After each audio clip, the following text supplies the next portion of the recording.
Alhamdulillah birahmatihi yatarahamu ibaduhul mu'minun wa bi'inayatihi wa taufiqihi yahtadid dolun.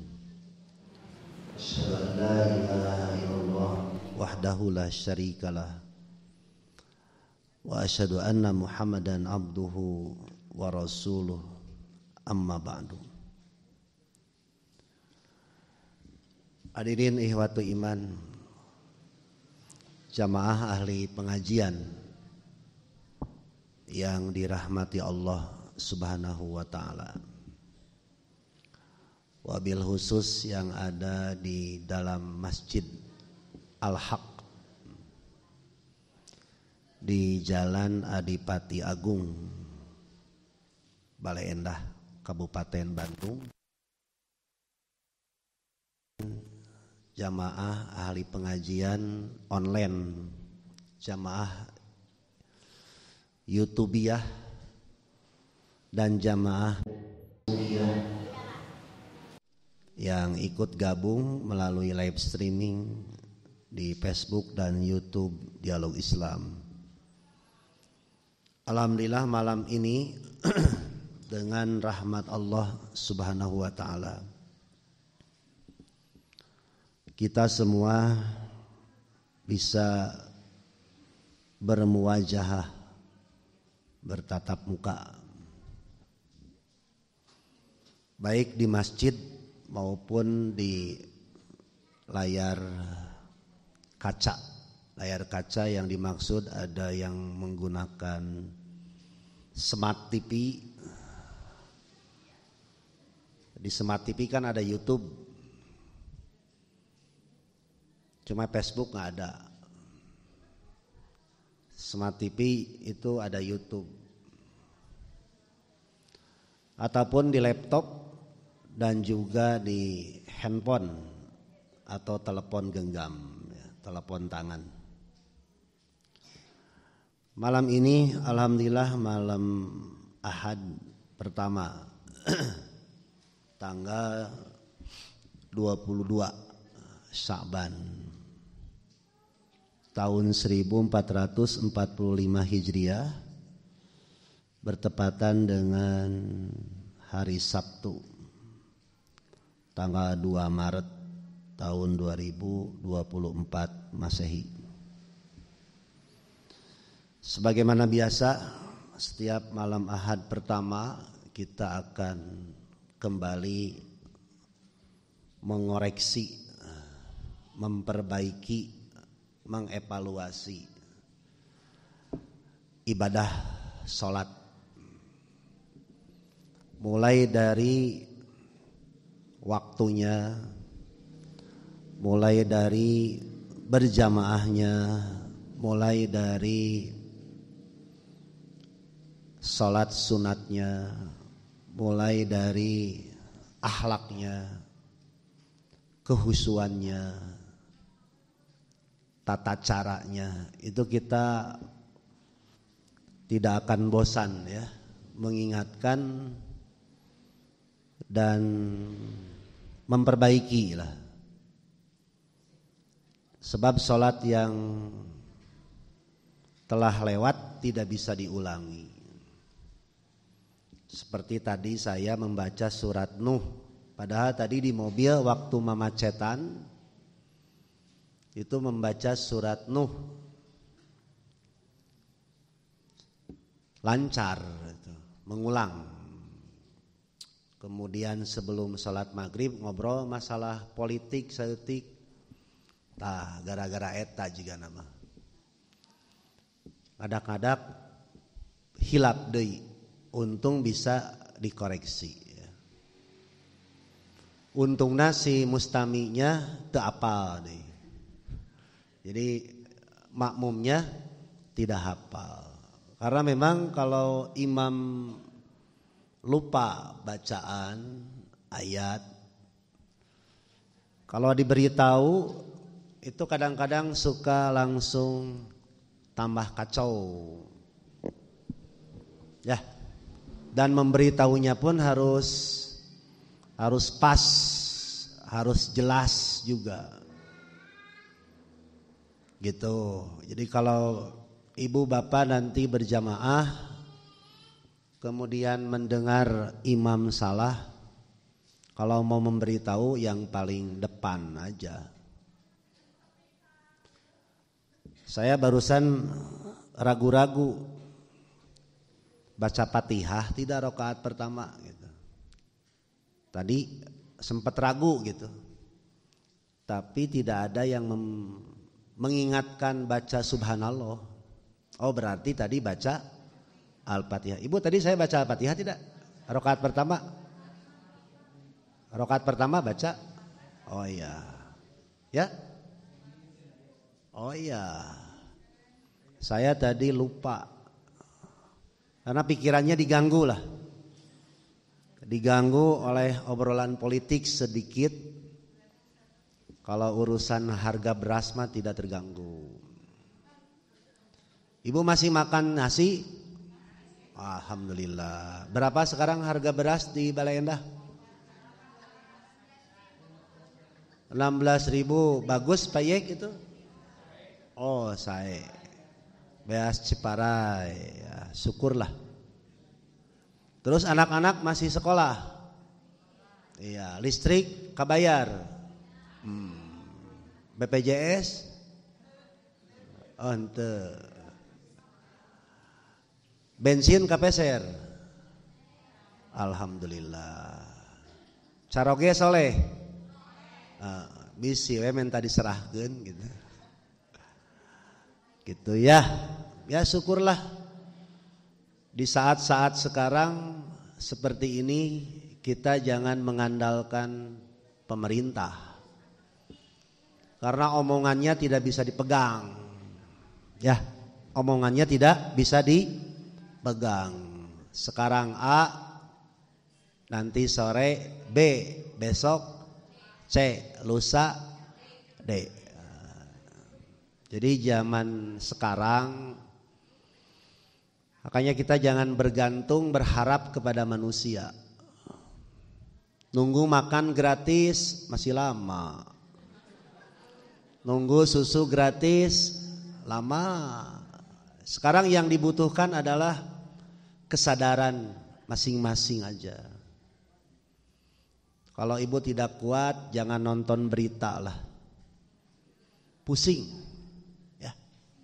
Elit-elit para pejabat di satu sisi sedang bagi-bagi jabatan dan menghitung gaji. Di satu sisi rakyat ngantri. Ngantri apa Bu? Beras. Rela rakyat jelata itu ngantri beras. Kalau para pejabat tidak ngantri. Gak ngantri itu. Ada stok. Tapi gak apa-apa. Orang miskin, rakyat jelata, mereka sadar diri. Yang penting jangan sampai nanti celaka di akhirat. Gitu ya. Dan para pejabat, para elit politik yang gajinya gede dan fasilitas negara yang super wah, nanti di akhirat siap-siap aja disidang di mahkamah pengadilan yang tinggi ya. Yang tidak akan ada pembela, tidak akan ada lawyer, tidak akan ada jaksa penuntut umum. Jadi rakyat jelata mah tidak akan terlalu lama dihisabnya. Yang lama itu dihisab itu para pemimpin, presiden, wakil presiden, menteri, gubernur, wali kota, bupati, camat, lurah, RW, RT,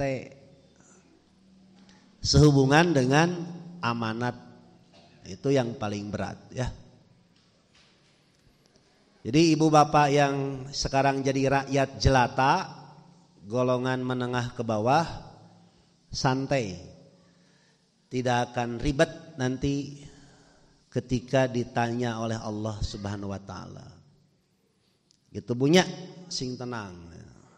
Yang penting masih bisa makan, tidur enak, nyenyak, makan enak, seminggu sekali bisa jalan-jalan, bisa jajan di pasar, nonggeng tiap hari Minggu di Tugu Balai Endah, ya Bu ya. Jajanannya juga sederhana, seblak, cilor, naon deui Bu? Ya getuk, macam-macam lah. Rakyat jelata mah jajanannya juga murah, seblak, cilor, tahu gejrot, cireng, naon deui? Basreng, cakueh, odading, awug. Tidak takut kolesterol, tidak takut darah tinggi, tidak takut diabetes. Paduli rek diabetes, rek kolesterol, ujung-ujung nama sarua maot gitu ya. Teu sarieun rakyat mah. Ibu suka cek kesehatan, sebulan sekali dicek gitu, darah, jantung, tensi, suka dicek. Oh sok mayar teu, aya nu mayar, aya nu teu, nya syukur bae lah. Itu ya, syukurlah. Ini Ibu Imas. Ustadz maaf tidak bisa hadir di Al-Haq. Qadarullah menunggu hujan tidak raat-raat. Naon raat teh atuh? Tidak orot. Naon orot teh? Tidak reda. Jadi insya Allah nyimak di YouTube. Ya nggak apa-apa.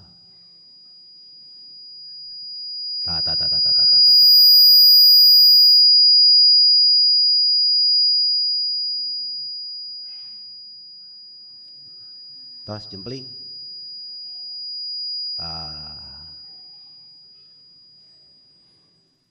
Kemudian sebentar lagi kita akan memasuki bulan Ramadan. Insya Allah kalau persis tanggal 12 Maret. Jadi tanggal 11 malam Selasa ya Pak Yek. Malam Selasa kita sudah mulai tarawih ya. Mudah-mudahan pada waktunya Allah memberikan kesehatan kepada kita, kekuatan terutama untuk menahan, melawan ujian dosa dan maksiat yang akan berkeliaran nanti di bulan Ramadan. Maka dengan saum yang dasarnya iman, maka akan kuat menghadang, mencegah dosa dan maksiat di bulan Ramadan. Jadi saum yang benar itulah yang akan membelenggu, merantai atau mengikat dosa dan maksiat di bulan Ramadan ya. Baik, ada pertanyaan ini dari orang Cikutra, Pahlawan. Ustadz, pelaksanaan salat taraweh dilakukan setelah salat isya 10 rakaat pertama dengan 5 kali salam dan 3 rakaat, berarti berapa rakaat? 13 ya. Jika sudah keluar izin masuk raudhah sesuai dengan waktu yang diminta. Ini ada jamaah yang sedang umroh, mau umroh Ramadan mungkin. Jadi katanya pelaksanaan tarawehnya jadi 13 rakaat. Gimana itu? Nah, kebetulan ada pertanyaan dan kita bahas kembali lah. Sambil kita pun, kalau kita sudah biasa ya, Ibu taraweh berapa rakaat? 11. Kalau di luar Ramadan berapa rakaat? Oh 11. Pernah 13 rakaat? Pernah enggak? Gini caranya. Kalau di luar bulan Ramadan, ibu bangun, bapak bangun 3:30 atau jam 3.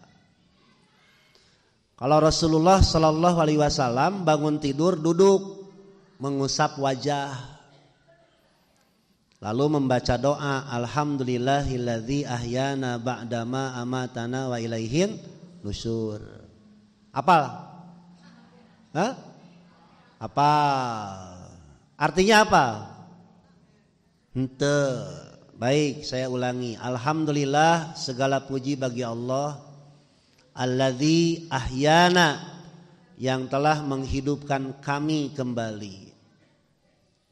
Ba'da ma amatana, setelah dia mematikan kami. Sanes engkau. Dia, setelah tadi dia Allah mematikan kami. Maksudnya setelah tadi Allah menidurkan kami.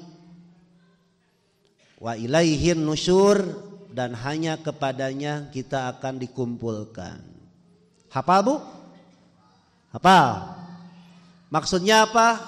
Doa itu bersyukur. Terima kasih ya Allah, Engkau telah memberikan kesempatan kami hidup lagi. Sebab ketika orang tidur, maaf, semua orang ketika tidur itu ruh, nyawa, jiwa berkeliaran, ada dalam kekuasaan Allah. Ada yang dikembalikan lagi ke dalam jasad, berarti hidup. Ada yang tidak dikembalikan, berarti mati. Makanya ketika kita bangun tidur, bersyukur, alhamdulillah, hirup kene. Hirup kene. Tapi tidak cukup dengan alhamdulillah. Kalimat terakhir dari doa tadi, wa ilaihin nusyur. Apa artinya? Ya Allah, saya setelah hidup, saya akan mati. Matinya mati beneran. Dan setelah mati, saya akan menghadapi ujian. Ujian yang pertama adalah pertanyaan alam kubur. Ujian yang kedua adalah dibangkitkan. Pertanyaan alam kubur itu menentukan apakah kita nanti akan ke surga atau ke neraka. Kalau Bapak Ibu semuanya bisa menjawab, maka akan dikatakan kepada kita semua 6 solihan. Tidurlah wahai orang yang soleh. Maaf Bu ya, saya sedikit mengkritik lah. Kalau ada orang soleh meninggal, menurut kita orang itu orang soleh ya. Suka dikatakan kepada orang itu 6 solihan. Misal saya orang soleh menurut ibu. Saking solehnya ketika saya meninggal 6 solihan ustadzi. Tidurlah wahai orang yang soleh, wahai ustadku. Padahal kalimat 6 solihan itu nanti diucapkan oleh malaikat di alam kubur. Kalau kita, Bapak Ibu semua bisa menjawab pertanyaan alam kubur, maka ketika jawabannya benar, malaikat itu akan mengatakan 6 solihan. Tidurlah wahai ruh yang soleh. Tidurnya orang yang soleh di alam kubur disebut nikmat kubur. Disebut apa? Nikmat kubur. Setiap pagi nanti akan dibangunkan, setiap sore dibangunkan, diperlihatkan tempat yang terakhir di surga. Lain amin dah acan. Tok waka amin cana naon geus? Amin. Keheula ieu mah. Menceritakan. Kalampanya supaya Bapak Ibu ngerti gitu. Jadi bangun tidur itu bukan asal-asalan. Ya Allah, setelah saya mati, saya akan ditidurkan atau disiksa. Siksaannya apa? Sama, setiap pagi dan petang akan diperlihatkan tempat kita di neraka. Na'udzubillahi min dzalik. Ya Allah, setelah saya mati saya akan dibangkitkan dalam keadaan seperti bangun tidur, dalam keadaan tidak ada teman, suami tercinta, istri tercinta, anak tercinta, guru tercinta pun tidak ada yang menemani. Setelah saya dibangkitkan, ya Allah, saya akan digiring, dikumpulkan ke padang mahsyar. Apa itu padang mahsyar? Satu tempat bumi daratan yang baru, warnanya putih. Dari manusia pertama sampai manusia terakhir dikumpulkan. Siapa manusia pertama, Bu? Adam. Siapa manusia terakhir? Tahu tidak? Sama, saya juga tidak tahu. Dari manusia pertama sampai manusia terakhir akan dikumpulkan. Kemudian nanti akan menunggu, matahari akan didekatkan. Ada yang mandi keringat sampai kedua mata kaki, ada yang mandi keringat sampai lutut, ada yang mandi keringat sampai leher, tergantung iman dan amal solehnya. Kalau sekarang kita diukur sebagai orang yang kerja keras, suka disebut kesang atau keringat. Kartos Bu, hasil kesang badag, naon hasil kesang badag teh? Ibu terang tuh hasil kesang badag naon hartosna? Hasil kerja keras. Orang yang bekerja keras pasti mengeluarkan keringat. Nanti di akhirat, di padang mahsyar, keringat ini akan menjadi ciri apakah dia iman atau tidak. Lanjut.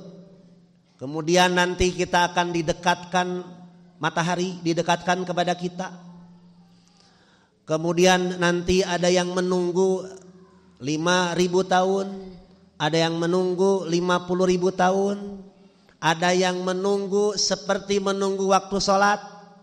Nah seperti kita nih, barusan sholat maghrib, menunggu apa?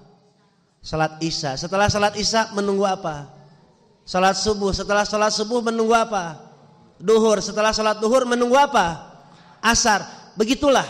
Ada orang yang menunggu panggilan Allah seperti menunggu sholat. Berarti sederhananya ada orang yang menunggu panggilan Allah itu sehari semalam. Dan akan dipanggil seorang diri. Saya sendirian. Misah dengan istri, misah dengan anak, misah dengan tetangga. Sekalipun ibu cinta kepada suami nanti misah. Setelah dipanggil nanti kita akan diperlihatkan catatan amal. Nih amal kamu dulu. Amal soleh, dosa, maksiat, dosa kecil, dosa besar, tempatnya, jamnya, dengan siapa diperlihatkan. Misalkan kita pernah maksiat di tempat itu jam sekian dengan si anu, ada catatannya. Yang kecil maupun yang besar. Setelah itu Allah nanti akan memanggil orang yang bertobat.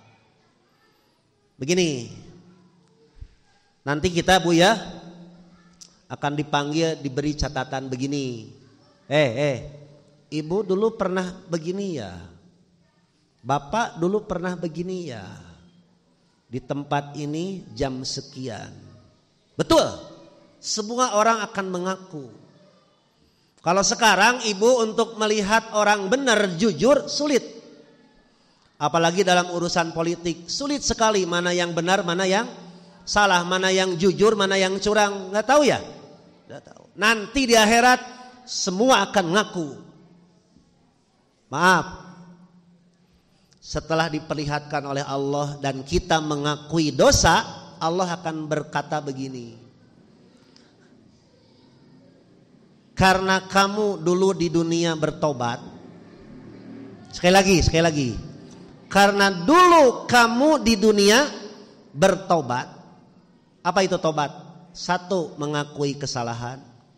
2, menyesali. 3, tidak mengulangi. 4, memperbaiki dengan amal soleh semampunya. 5, pindah lingkungan.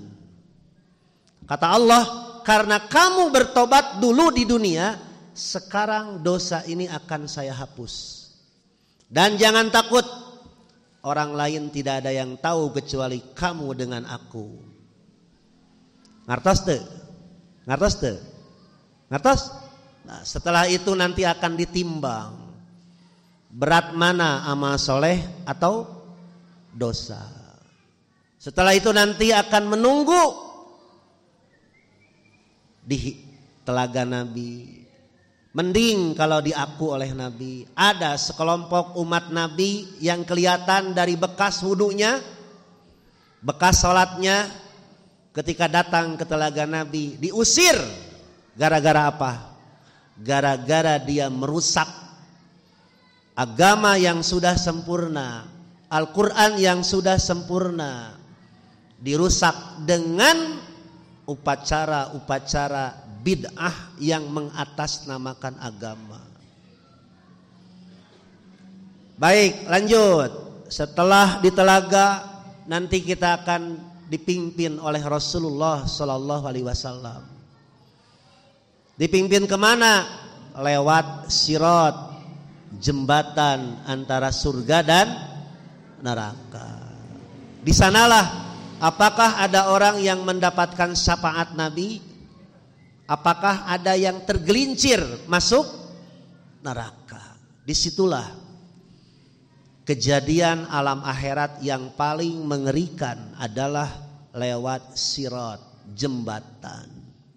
Bukan jembatan seperti dayeuh kolot, bukan seperti jembatan Bojong Soang. Kemarin saja sudah ribut ketika jembatan dayeuh kolot oleng, bukan oleng, retak ya. Sudah ribut, takut apa? Takut jatuh. Nanti sirat, jembatan antara surga dan neraka itu licin. Kemudian banyak paku. Banyak apa? Paku. Saya kalau menerangkan ini ya, ngeri Ibu, ngeri. Ini ringkasan aja, ringkasan. Nah, balik lagi kepada doa bangun tidur. Kenapa kita disunahkan bangun tidur berdoa yang tadi? Sebab setelah Allah memberikan kesempatan kepada kita hidup kembali, kita akan pulang. Dan pulang bukan tanpa membawa bekal. Baik, ngertos enak mah ngertos? Ngertos enak mah? Doana ngertos? Siap. Jadi ibu begitu bangun tidur, alhamdulillah. Terima kasih ya Allah, saya akan menjadi lebih baik. Gitu kudu nama. Tapi dah saya geningan hayang lebih baik teh loba hahalangna. Naon hahalangna? Nafsu. Nah iya. Lanjut ya. Beres berdoa seperti itu, Nabi keluar rumah. Setelah keluar rumah, Nabi melihat ke langit. Setelah melihat ke langit, membaca 10 terakhir surat Ali Imran. Setelah membaca 10 terakhir surat Ali Imran, Nabi masuk ke rumah, kemudian bersiwak. Apa siwak? Gosok gigi. Setelah gosok gigi, nah ini yang penting. Nabi sholat sunat ringan 2 rakaat. Sholat sunat ringan 2 rakaat. Setelah sholat sunat ringan 2 rakaat, Nabi menambah 4, 3. Jadi berapa? 13. Itu yang betul. Jadi sekali lagi, di luar bulan Ramadan, kalau Bapak Ibu nanti malam mau tahajud, bangun jam 3. Seperti tadi ya. Tidak langsung 4, 3, tapi 2 rakaat dulu. Kemudian salam, setelah salam bangkit, nambah 4, nambah 3. Berapa rakaat? 13. Itu boleh. Pertanyaannya, sholat sunat 2 rakaat sebelum 4 sholat apa? Dalam olahraga namanya pemanasan. Dalam istilah ulama namanya sholat pembukaan. Hitung-hitung meregangkan. Meregangkan apa? persendian. Saya Bu sekarang sedang terganggu persendian lutut, paha. Mungkin kurang peregangan ketika saya lari atau pingpong. Kebetulan saya kan senang pingpong. Pingpong nate lain pingpong nu cicing, na pingpongna nu motah. Jadi ngesang. Ari pingpingna ngadab jadi pingping itu. Ari pingpongna cicing mah biasa. Kan ari pingpongna nu nyaan mah aya turun, aya naik, aya lompat ka ditu, lompat ka dieu. Tajigana sim kuring teh kurang peregangan. Ayeuna Bu pamisim kuring salat tadi weh tahiyat calik teu tiasa langsung kedah ditahan heula. Tah salat sunat 2 rakaat sebelum 443 oleh para ulama disebut salat iftitah. Timbul pertanyaan, bagaimana kalau taraweh? Nah ini bagaimana kalau taraweh bulan Ramadan? Maaf, Ibu nanti bulan Ramadan ke masjid? Boleh ke masjid? Bahkan dianjurkan. Datang ke masjid salat apa? Tahiyatul masjid. Sudah peregangan belum itu? Sudah. Beres salat tahiyatul masjid menunggu adzan. Adzan apa? Adzan Isya. Duduk tidak? Duduk. Ada yang sambil ngusapan perut, da wareg teuing. Wareg teuing naon? Buka. Ada yang sambil mengusap pingping, da pararegel. Ya? Sudah gitu salat Isya berjamaah. Berapa rakaat? 4. Setelah 4 dzikir, setelah dzikir salat sunat berapa rakaat? 2 rakaat. Salat ba'da Isya. Tidak perlu lagi salat sunat 2 rakaat untuk salat tarawih. Karena sudah peregangan. Baru disyariatkan, disunahkan, tidak wajib. Kalau kita mau salat tahajud sebelum 443 diawali salat sunat 2 rakaat. Itu di luar bulan Ramadan. Dilakukannya ketika bangun tidur. Nah, cuma karena ini jamaahnya lagi umrohnya umroh bulan Ramadan. Nah, Bapak Ibu nanti kalau kita kebetulan takdir Allah umroh di bulan Ramadan, sementara kita meyakini taraweh itu 4-4-3, jangan ikut sholat taraweh di haram. Sebab nanti formasinya 2-2-2-2-1 gitu. Berapa rakaat? 11, cuma 3 babak, 3 imam. Beres 10 rakaat pertama ganti imam kedua, beres 10 rakaat kedua ganti imam ketiga. Jadi kalau nanti kita umroh di bulan Ramadan, kalau meyakini taraweh 4-4-3, jangan sholat taraweh di haram. Tayata nu rada seueun teh. Ada jamaah saya yang nanya, Ustadz gimana kalau saya ikut berjamaah aja?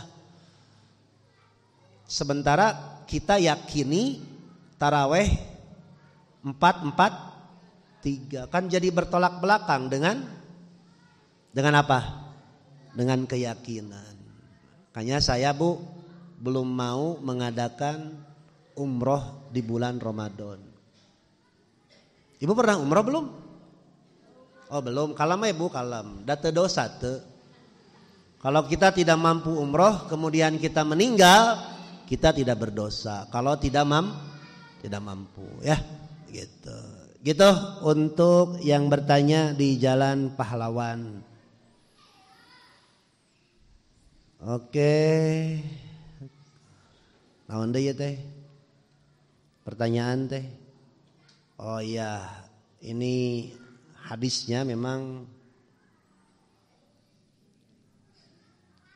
taraweh yang 4-4-3 ini memang diriwayatkan bersumber dari istri Nabi, yaitu Aisyah radhiyallahu anha ummul mukminin ya. Rada panjang Irfan ngabahas teh. Kalau saya bacakan satu persatu, waduh, panjang kieu. Jadi intinya Aisyah mengatakan makanan Nabiyu, ada lagi makana Rasulullah sallallahu alaihi wasallam yazidu fi Ramadan wala fi ghairihi ala ihda asrata rakaatan fayusalli arba'an fala tas'al an husnihinna wa tulihinna summa yusalli arba'an fala tas'al an husnihinna wa tulihinna summa yusalli salasan. Begitu redaksi hadisnya. Ya. Ini diriwayatkan oleh beberapa orang mukharij yang sangat banyak. Ada 15 rawi. 1 Abdurrahman bin Mahdi, 2 Ishaq bin Isa, 3 Abu Salamah Mansur bin Salamah Al-Huzai dan lain-lain. Banyak sekali. Ya. Oke. Untuk salat tarawih sudah ya, beres. Nah, timbul pertanyaan yang kedua, bolehkah sholat tahajud setelah sholat tarawih? Gitu. Bolehkah sholat tahajud setelah sholat tarawih? Ya, Rasulullah Shallallahu Alaihi Wasallam dalam hadis riwayat Imam Ahmad, beliau menjawab, la witroni pi lailatin, tidak boleh ada 2 witir dalam satu malam. Tidak boleh ada 2 witir dalam satu malam. Jadi kalau sudah sholat tarawih 11 rakaat, jangan lagi sholat tahajud. Bagaimana kalau ibu sudah biasa bangun jam 3 menunggu nasi masak? Bolehkah sholat sunat? Boleh. Sholat sunat apa? Bebas. Syukrul wudu boleh. Ada orang yang mengatakan sholat mutlak boleh. Atau ibu ke masjid sholat tahiyatul masjid, silakan. Berapa rakaat? 2 rakaat. Batal, wudu lagi. Setelah wudu, sholat lagi. Boleh? Boleh. Namanya sholat mutlak gitu ya. Bagi kita yang sudah terbiasa sholat jam 3, apalagi ibu-ibu nanti punya tugas untuk memasak, kecuali yang tidak pernah masak tinggal ngahanutkeun. Ngeunah dadakan, ngeunah ngahanutkeun. Oh, ngeunah dadakan, tapi da kasiangan mah Bu repot. Ya, gitu. Oke. Cukup untuk mengulang terkait dengan masalah tarawih dan tahajud atau qiyamul Ramadan. Ada pertanyaan di sini? Sebelum saya lanjut ke pertanyaan yang lain. Siapa? Ya. Siapa namanya? Andri. Ya? Henry. Oke, Henry, pertanyaannya apa? Bebas.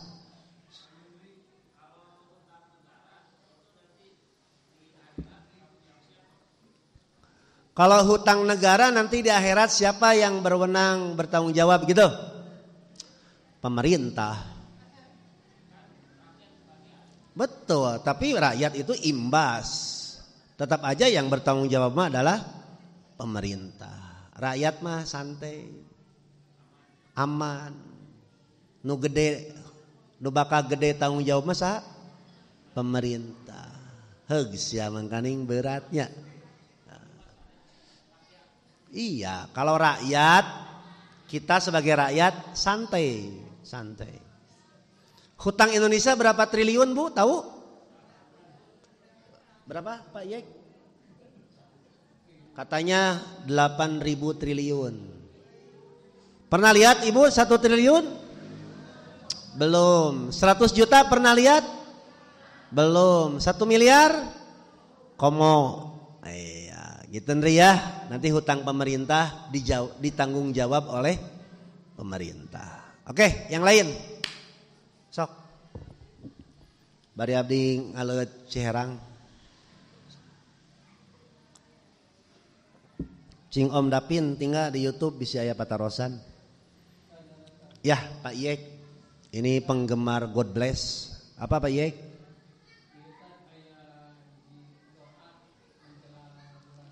Iya.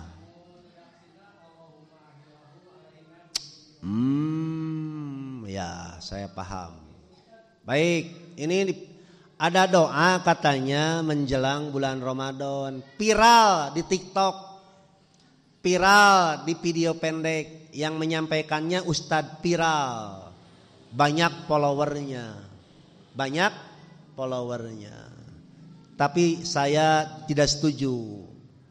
Sebab saya baca dalam redaksi aslinya Pak Yek, saya bacakan ya.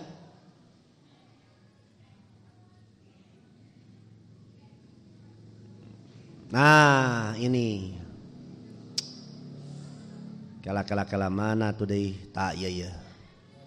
Di dalam hadis riwayat Tirmidzi, riwayat Imam Ahmad, riwayat Ad-Darimi.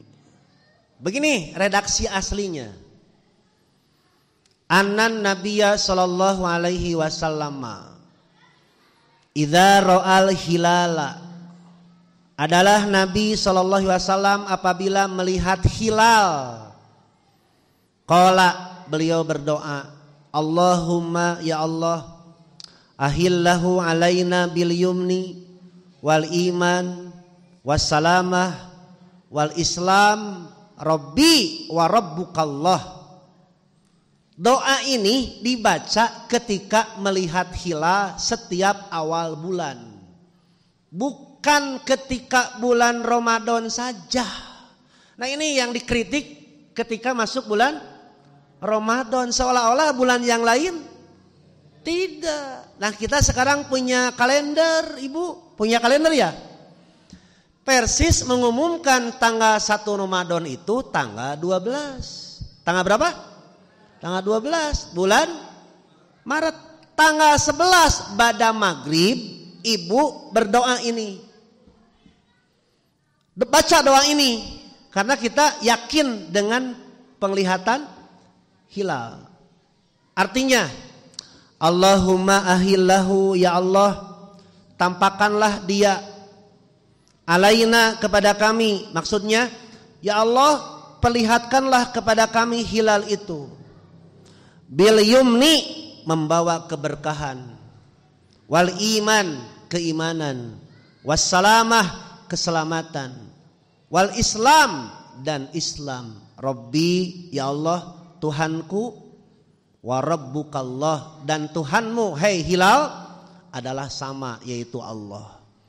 Ini hadis tidak dibaca khusus bulan Ramadan saja, tapi dibaca setiap awal bulan. Apa itu doana?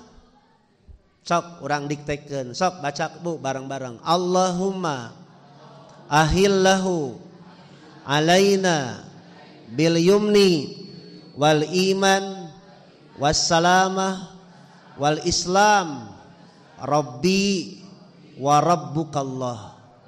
Ya Allah tampakkanlah dia, yaitu hilal, kepada kami, membawa keberkahan, keimanan, keselamatan, Islam. Tuhanku dan Tuhanmu adalah Allah. Apal? Sing sok sekali deui. Payek mah apaleun. Ma apa ma? Si ma ngahulang langsung sih dites. Ini apa? Ya Allah. Jadi gitu Pak Yek ya, kemana Pak Yek teh? Oh ngasuh incu. Incu teh? Alhamdulillah geus incuan. Ya sekedap deui buyutan gitu. Gitu Pak Yek ya. Itu viral Bu, saya juga lihat videonya. Videonya pendek. Cuma karena disampaikan oleh Ustadz viral yang banyak followernya dipercaya. Saya tidak bikin video jawaban, kasihan lah. Kasihan. Udah aja nanti ada yang memotong video saya, silahkan. Jadi sekali lagi tanpa mengurangi rasa hormat saya kepada mereka, doa tadi dibaca bukan awal bulan Ramadan saja, tapi setiap awal bulan. Dalam riwayat Tirmidzi juga disimpannya di dalam bab ketika melihat hilal, bukan ketika di bulan Ramadan saja. Ada lagi? Isya jam berapa Pak Gus? 21. Tinggal berapa menit lagi? 3 menit lagi. Insya Allah nanti setelah sholat isya kita lanjutkan. Buya, terima kasih atas perhatian dan kebersamaannya. Baik, kita lanjutkan sampai jam 8 insya Allah. Sambil menikmati snack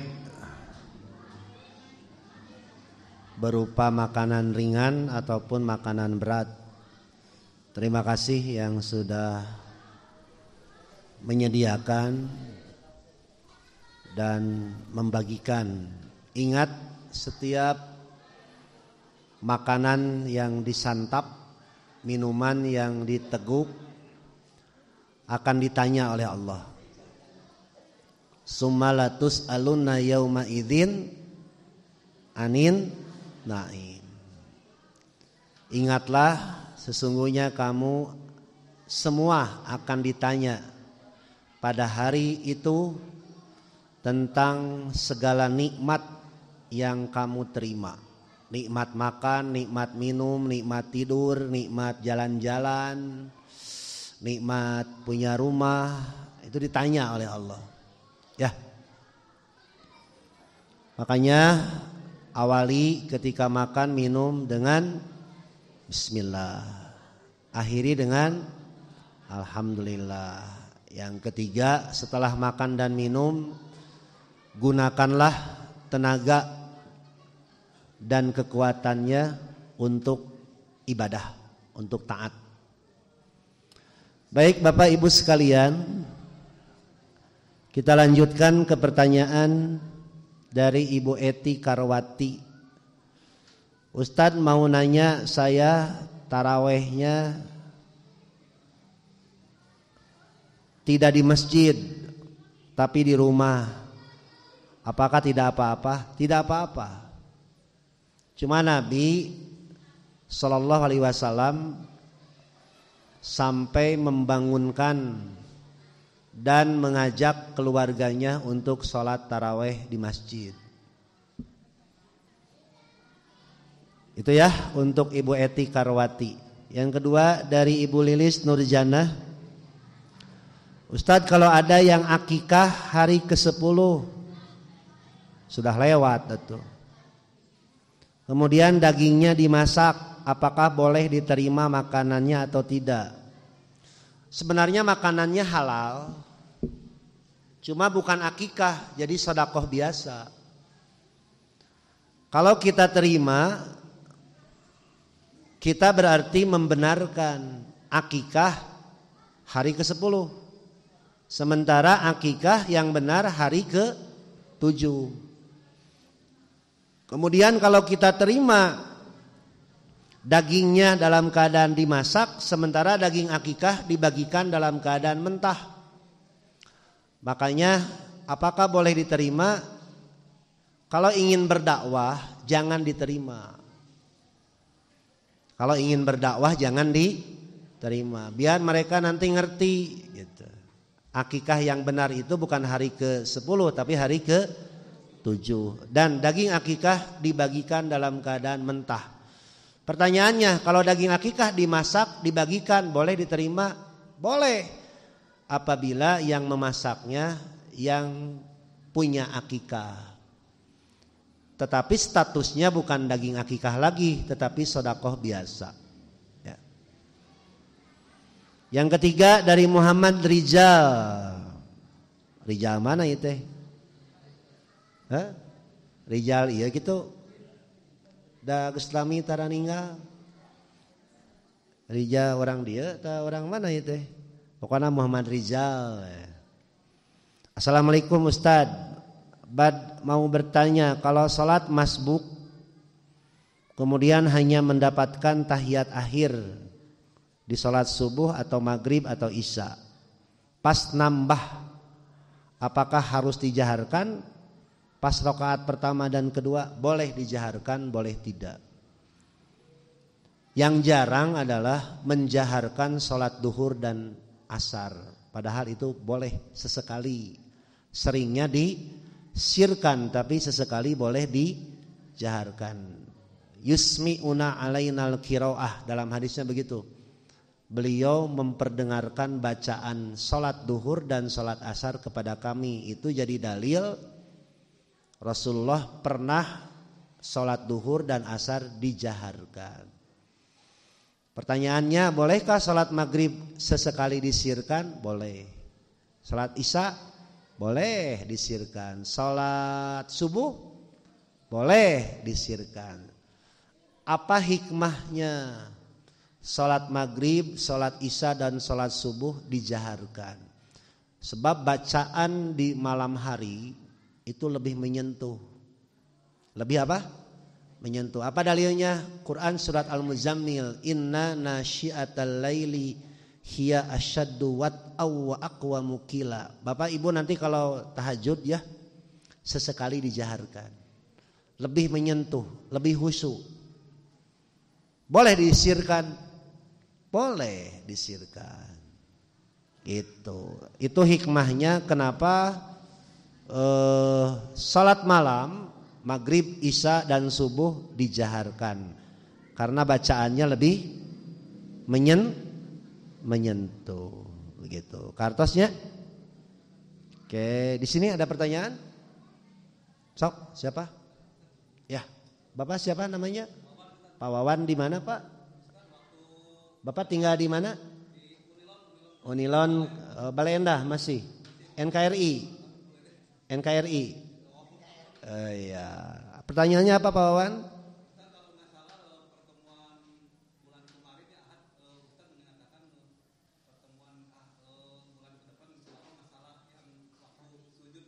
Oh iya, saya tidak ada, karena ini mendekati bulan Ramadan, saya ingatkan.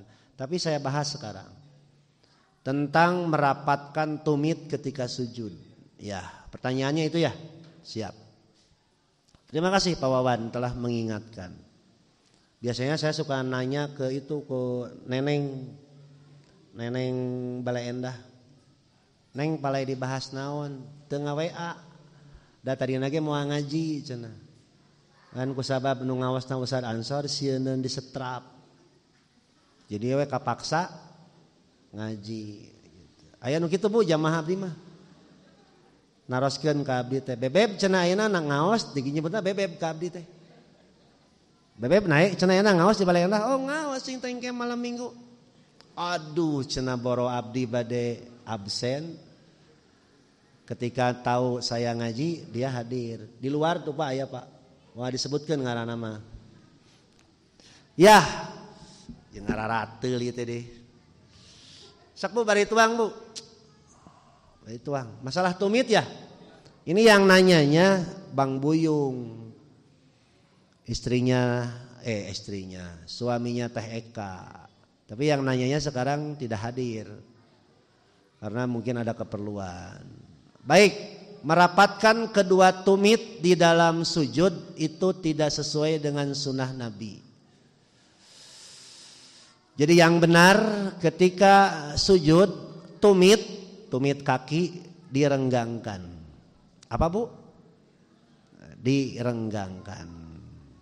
Ini memang pembahasannya cukup panjang. Saya bacakan aja lah keterangannya ya. Nomor pertama, hadis yang bersumber dari Abu Humaid As-Sa'idi, riwayat Abu Dawud, tentang sifat Rasulullah sallallahu alaihi wasallam, tentang sifat salat Rasulullah sallallahu alaihi wasallam. Wa idza sajada, apabila beliau sujud, parraja baina fakhidaihi, beliau merenggangkan kedua pahanya direnggangkan. Ghairu hamilin batnahu ala syai'in min fakhidaihi, tanpa membebankan perut pada pahanya. Jadi perut tidak nempel ke paha. Gitu. Kemudian hadis yang kedua, riwayat Al-Baihaqi dari Urwah bin Zubair dari Aisyah istri Rasulullah sallallahu alaihi wasallam. Dia berkata, "Faqidtu Rasulullah sallallahu alaihi wasallam, faqadtu." Aku pernah kehilangan Rasulullah sallallahu alaihi wasallam. Wa kana ma'i ala firosi, padahal tadi beliau bersamaku dalam tempat tidur. Jadi ketika tidur Nabi ada menemani Aisyah. Tiba-tiba hilang. Kemana ini Nabi? Fawajadtuhu sajidan, lalu aku menemukan Nabi dalam keadaan sedang sujud. Rasan akibaihi, dalam keadaan merapatkan kedua tumitnya. Mustaqbilan bi atrofi asabihil kiblah, sambil menghadapkan ujung-ujung jari kakinya ke kiblat. Ini menunjukkan sujud kedua tumit Rasulullah rapat. Tapi jangan dulu dijawab. Kemudian, penjelasannya ini, hadis pertama ini sharih dan jelas. Disebutkan kedua tumit Nabi dirapatkan saat sujud dengan ungkapan sajidan rason akibaihi. Tapi pada hadis kedua digunakan kalimat patamastu pawaqa'at yadi ala batni qadamaihi. Dalam hadis kedua, aku mencarinya di masjid lalu tanganku menyentuh bagian perut kedua tumit beliau. Meski tidak disebutkan secara jelas, tapi dari penjelasan Aisyah ini bisa dipahami bahwa kedua tumit Rasulullah itu rapat. Buktinya kedua tumit bisa teraba oleh Aisyah. Dan apabila direnggangkan tentu tidak akan teraba. Merujuk kepada cara pemahaman terhadap kedua hadis itu, maka penjelasan Aisyah pada hadis ketiga justru harus dipahamkan demikian tumit dirapatkan. Oke? Terus nanti bagaimana cara menanggapinya? Ini tanggapannya. Jadi belum selesai Pak ya. Baru hadis pertama dan hadis kedua. Lalu ada tanggapan. Dilihat dari segi matan isi hadis, jika dibandingkan dengan keterangan Aisyah riwayat Muslim, maka kalimat beliau merapatkan kedua tumit itu tidak ada. Berarti kalimat itu bukan keterangan Aisyah, tetapi tambahan dari rawi namanya Yahya bin Ayyub al-Gopiki. Dan rawi ini dhaif alias lemah. Kenapa lemah? Karena hadisnya seringkali goncang. Artinya ucapannya tidak tepat, tidak tetap, dan tidak bisa dipegang. Begitu. Kemudian dalam hadis yang kedua riwayat Muslim digunakan patamastu pawaqa'at yadi ala batni qadamaihi. Lalu aku mencari Nabi di masjid, kemudian tanganku menyentuh bagian perut kedua tumit beliau. Hadis ini tidak disebutkan secara jelas posisi kedua tumit Nabi ketika sujud selain keduanya dalam keadaan tegak berdiri. Wahuma mansubatani. Jadi hadis ini tidak menunjukkan kedua tumit itu rapat. Adapun alasan bahwa kedua tumit dapat teraba oleh Aisyah dengan satu tangan, itu hasil pemahaman yang belum tentu benar. Sebab ketika kedua tumit itu direnggangkan, dimungkinkan pula teraba hanya dengan satu tangan. Apabila jika diukur dengan ukuran tangan Aisyah, boleh jadi lebih besar dari ukuran tangan kita. Selain dimungkinkan teraba dengan satu tangan, juga kata iltimas meraba-raba itu untuk mencari sesuatu menunjukkan bahwa situasi pada saat itu gelap.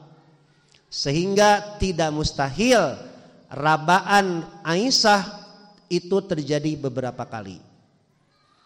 Oke, kurang kesimpulan anak we nya Pak, ngarah tereh.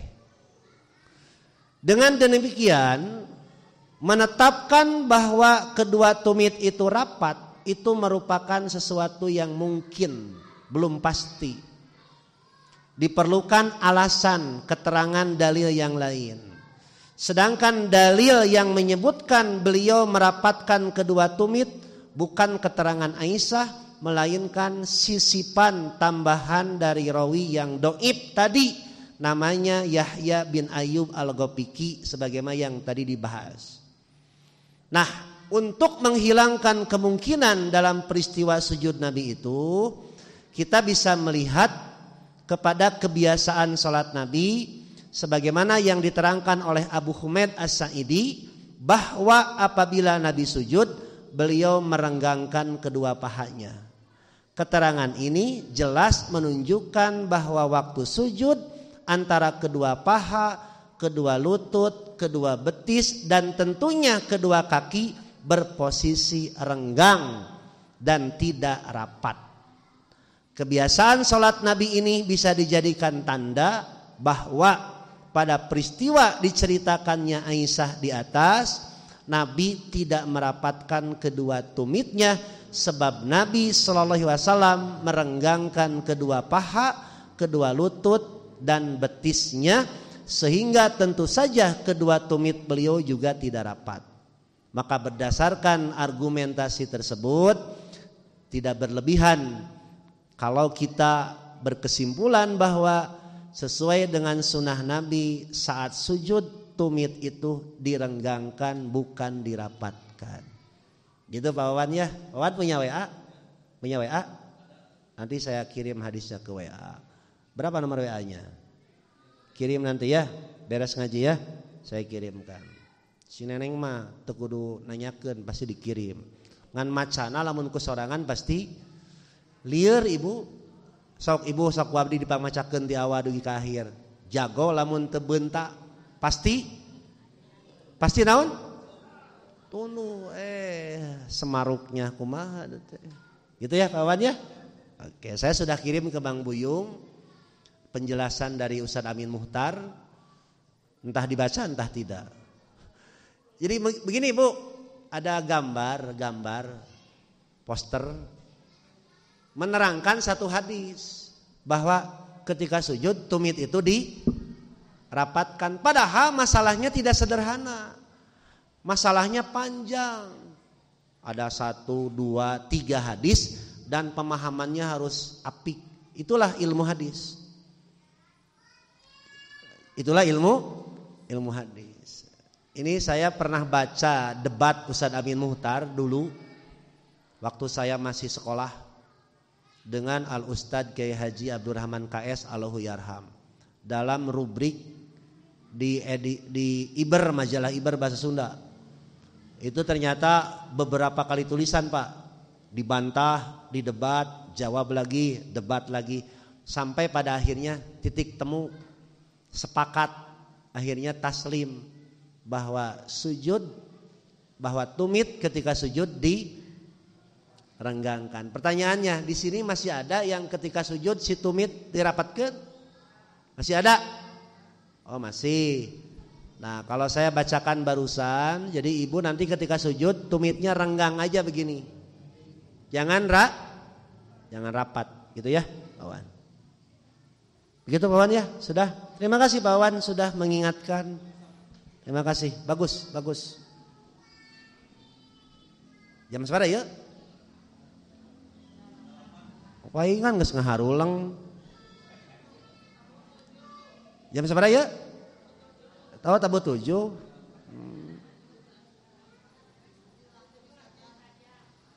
Kumaha Bu?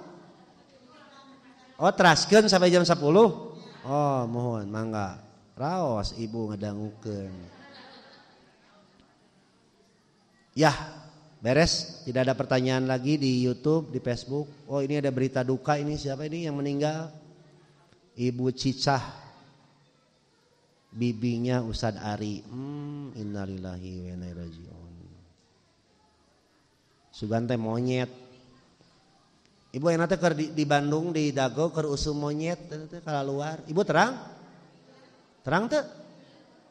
Untung tak apa. Monyet kalau luar teh neangan beas cenah bejana mah. Dabongan hargana naik jadi si monyetnya neangan beas jigana meureun. Pak Henry sudah ya? Henry deh. Henry-nya. Ngaranna juga orang Eropa Henry. Henry. Apa? Naon teh? Oh jiga, semohon jiga. Heureuy we tunring ngarah teu nunutan bentuk komunikasi we ieu nya gitu. Serius teuing makan ngeluk geuningan. Tos saep Bu snackna?